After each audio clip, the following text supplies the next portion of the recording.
une femme qui a été abandonnée à la naissance part à la recherche de ses parents biologiques, mais lorsqu'elle finit par les retrouver, seul son père se présente à la réunion. Elle est perplexe quant à la raison pour laquelle sa mère refuse toujours de la voir après toutes ces années, jusqu'à ce que son père lui révèle quelque chose de choquant.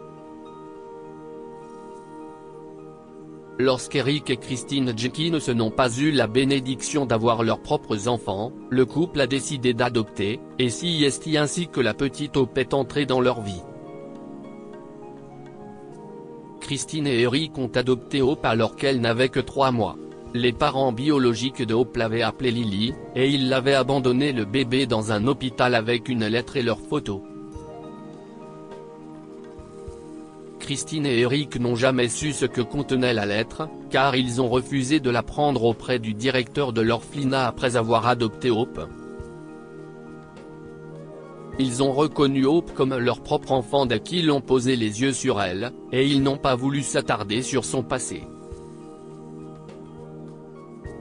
Cependant, lorsqu'Hope a eu 10 ans, les choses ont commencé à échapper à Eric et Christine, car les parents biologiques de Hope, Sandra et Andrew, les ont soudainement contactés.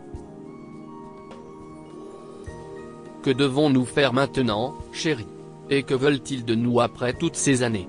Christine était terrifiée lorsqu'elle a reçu le message d'Andrew lui demandant de les rencontrer. Que pouvons-nous faire, Christine? Nous allons les affronter seuls. Je ne veux pas que Hope soit impliquée dans tout ça. Eric déclara fermement. Mais chérie, ce sont les parents biologiques de Hope, argumente Christine. Je ne pense pas que ce soit approprié pour nous de lui refuser le droit de les connaître. Pourquoi pas? Dit Eric d'un ton sévère. Dis-moi une chose. Pourquoi dois-tu être si indulgente envers eux, Christine, alors qu'ils ne se sont pas occupés de leur propre fille? Tu ne te souviens pas que le directeur de l'orphelinat a mentionné que Hope avait été abandonnée à la naissance? Je ne les laisserai même pas s'approcher de notre fille. Au moins jusqu'à ce qu'elle ait 18 ans, a-t-il grogné et est parti. Christine soupira, sachant au fond d'elle-même qu'Eric n'avait pas totalement tort, et finalement, elle était d'accord avec la décision de rencontrer les parents de Hope, seule. Une semaine plus tard, lorsque le couple est arrivé au restaurant où Andrew avait organisé la rencontre, ils ont été décontenancés. Andrew et Sandra étaient habillés de façon soignée mais pauvre, et ils étaient en très mauvaise forme. Christine et Eric échangent un regard inquiet avant de s'approcher d'eux. Bonjour, nous sommes les parents de Hope, Christine et Eric. Êtes-vous? Andrew et Sandra se sont regardés, les yeux remplis de larmes, puis ont regardé Christine et Eric. Oh, oui, votre Hope. Si est notre fille Lily. Mais où est-elle? Vous ne l'avez pas emmenée avec vous? Sandra demande tristement. Nous sommes désolés, dit Christine en prenant un siège à côté d'Eric. Nous n'avons pas réussi à joindre Hope car elle était occupée par ses cours. Nous pourrions organiser une rencontre avec elle une autre fois. Alors, pourquoi étiez-vous si impatiente de nous rencontrer? Sandra fronce les sourcils. Oh, Lily, a-t-elle chuchoté. Nous voulions juste la rencontrer et lui dire que nous ne l'avons pas abandonnée exprès. En fait, elle a fait une pause. Nous voulions la rencontrer plus tôt, mais il nous a fallu du temps pour trouver le courage. Nous n'avions pas le choix lorsque nous l'avons abandonnée, et nous aimerions qu'elle nous pardonne. Mais maintenant, il semble que nous ne serons pas en mesure de le lui dire nous-mêmes. Christine et Eric ont vu les visages tristes du couple et se sont sentis mal pour eux, mais ils avaient déjà décidé qu'ils ne diraient rien à Hope avant ses 18 ans, alors ils ont simplement demandé à Andrew et Sandra de rester en dehors de leur vie. Je vais peut-être vous paraître impoli, leur dit fermement Eric, mais Hope n'est plus Lily. Si est notre fille. Nous l'avons élevée depuis qu'elle a quelques mois, et nous avons décidé de ne rien lui dire jusqu'à ce qu'elle soit assez grande pour tout comprendre. Alors qu'Eric disait cela, Sandra et Andrew se sont regardés, inquiets. Mais si est notre enfant, notre sang. Elle doit savoir que ses parents n'ont rien fait intentionnellement. Rétorque Andrew. Pas maintenant. Elle est encore jeune, et je ne crois pas que ce soit le bon moment, dit Eric, puis il se lève et s'éloigne. Christine est désolée pour les parents biologiques de Hope et s'excuse. Mais avant de partir, elle leur a dit qu'elle soutenait la décision d'Eric de dire la vérité à Hope quand elle aurait 18 ans. Alors s'il vous plaît, ne nous dérangez plus, a-t-elle ajouté avant de partir. Les années ont passé, et Hope a finalement eu 18 ans. Il était temps pour elle de connaître la vérité sur sa vie, alors Eric et Christine l'ont fait asseoir et lui ont tout dit, y compris qu'il avait rencontré ses parents biologiques auparavant, mais qu'il ne les avait pas laissés la rencontrer parce qu'il voulait qu'elle soit assez âgée pour connaître la vérité et décider ensuite ce qu'elle voulait pour elle-même. Hope a été secouée par la vérité, si est-il le moins qu'on puisse dire. Maman, papa. Dites-moi que si est-il une blague. Dit-elle, incapable de croire ce qu'elle entend. Comment puis-je être adoptée? J'ai les yeux bleus profonds de maman, papa. Et je suis ta fille. Je suis désolé, chérie, s'est excusé Eric. Mais si est-il la vérité? Nous avons quelque chose que tes parents biologiques ont laissé quand ils t'ont abandonné à l'hôpital. Ils ont tendu à Hope la lettre et la photo que ses parents lui avaient laissée, et elle a fondu en larmes en lisant leurs lettres. Eric et Christine avaient visité l'orphelinat de Hope quelques jours avant son anniversaire et avaient obtenu la lettre et la photo pour elle de là-bas. Ils voulaient enfin se débarrasser du fardeau d'avoir caché le passé de Hope, mais ils n'avaient aucune idée que cela se retournerait contre eux. Je vous déteste. Hope a déclaré quand elle a fini de lire la lettre. Qui vous a donné le droit de m'éloigner de Hope, dit Christine. Nous l'avons fait parce que nous attendions. Vous attendez que je sois plus âgé? Très bien. Je suis plus âgé maintenant, alors j'ai décidé de les retrouver et de retourner auprès d'eux. Est-ce que tu réalises qu'ils m'ont abandonné parce qu'ils ne voulaient pas que je sois dans la rue avec eux? Si est écrit dans la lettre. Ils m'ont quitté parce qu'ils souhaitaient une vie meilleure pour moi. Mais qu'avez-vous fait tous les deux? Vous ne leur avez pas permis de me rencontrer. À quel point êtes-vous égocentrique? Christine et Eric ont essayé d'expliquer à Hope que ce qu'ils ont fait était pour son bien, mais elle n'a pas compris.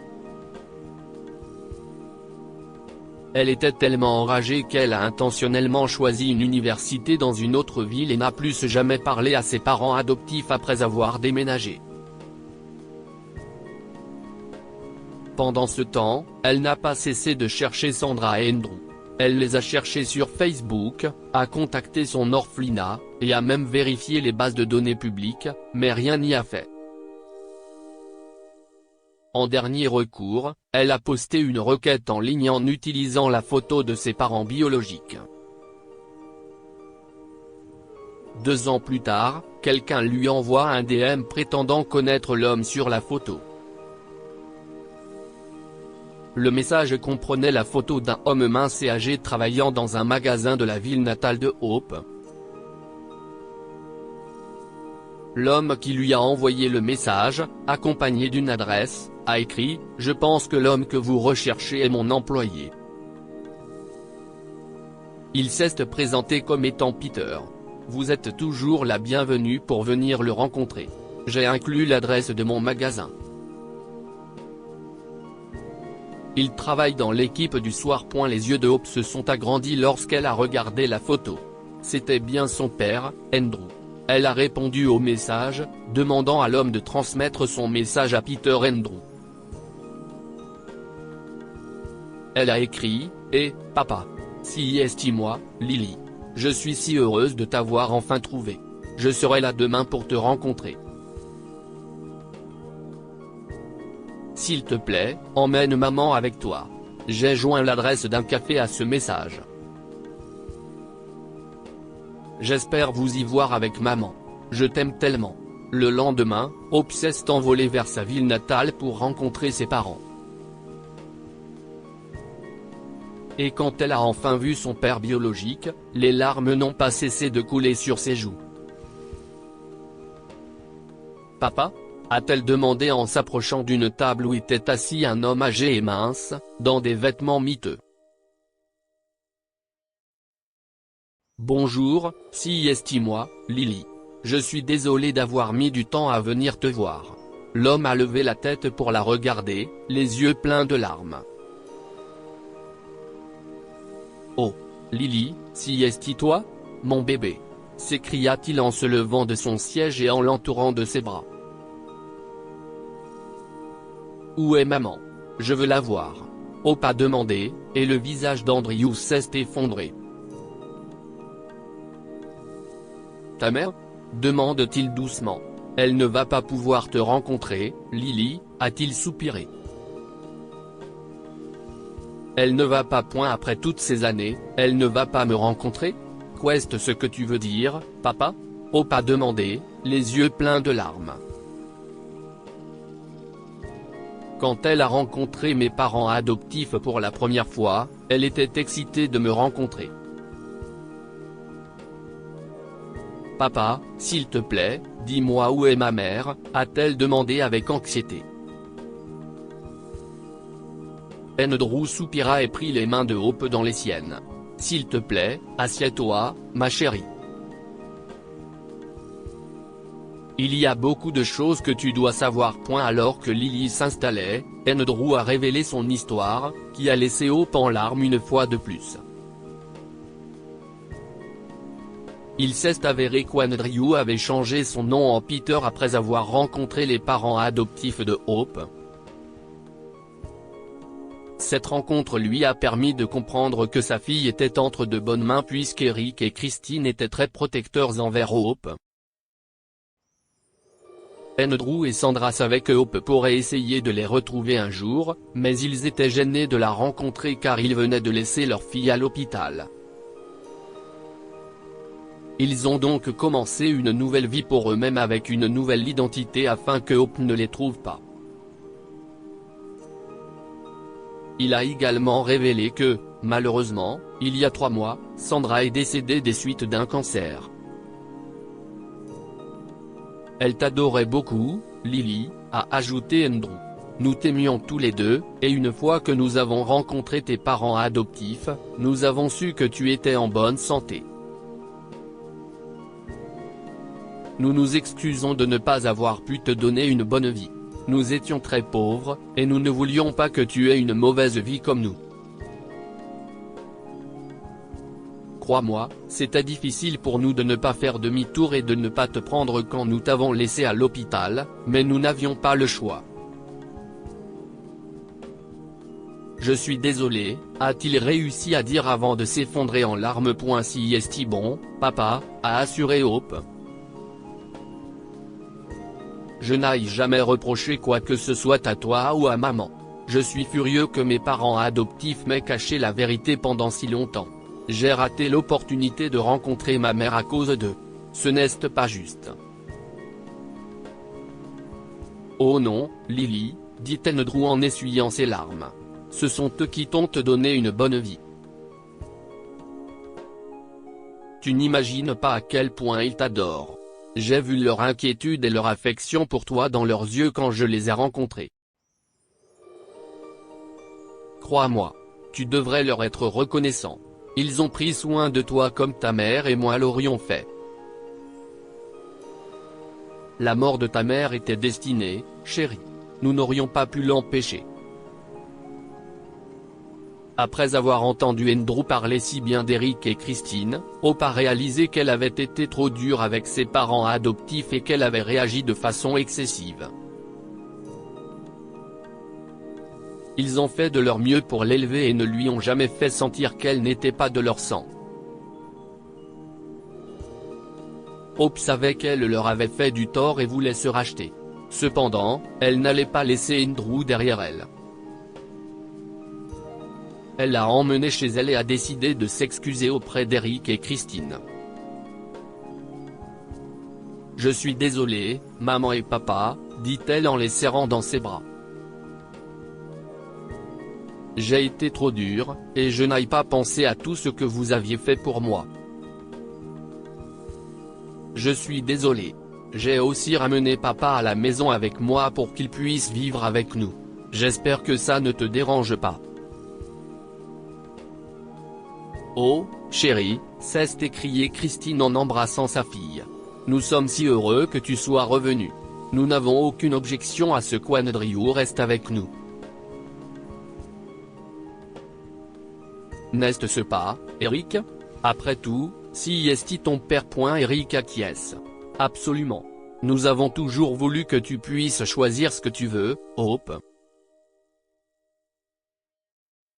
Si est pourquoi nous avons attendu que tu sois plus grande pour tout expliquer. Merci beaucoup, maman et papa. Et je m'excuse encore. Hope a dit et les a serrés très fort dans ses bras. Ce jour-là a entraîné une foule de changements dans la vie d'Andrew, Hope, Eric et Christine, mais le plus beau, si est qu'il était heureux d'être réunis en famille. Que pouvons-nous apprendre de cette histoire? Ne tirez pas de conclusions hâtives sans connaître le contexte. Hope a trop vite conclu que ses parents adoptifs lui ont caché la vérité pour des raisons égoïstes. Elle n'a pas réalisé qu'il n'avait jamais eu l'intention de la séparer de ses parents biologiques. Il voulait simplement qu'elle soit plus âgée pour pouvoir prendre des décisions par elle-même. La famille se construit avec l'amour et pas nécessairement avec le sang. Eric et Christine ont élevé Hope comme leur propre fille et ont fini par accepter Andrew de tout cœur. Si vous avez aimé cette histoire, vous aimerez peut-être celle d'un fils qui laisse ses parents âgés en larmes en transformant son sous-sol en une suite pour eux. Cette histoire est inspirée par l'histoire d'un de nos lecteurs et écrite par un rédacteur professionnel. Toute ressemblance avec de véritables noms ou lieux est une pure coïncidence. Toutes les images sont utilisées uniquement à des fins d'illustration. Partagez votre histoire avec nous. Elle changera peut-être la vie de quelqu'un. Si vous souhaitez partager votre histoire, envoyez-nous un mail à info@amomama. Pour lire d'autres histoires, abonnez-vous à Amomama sur Google News.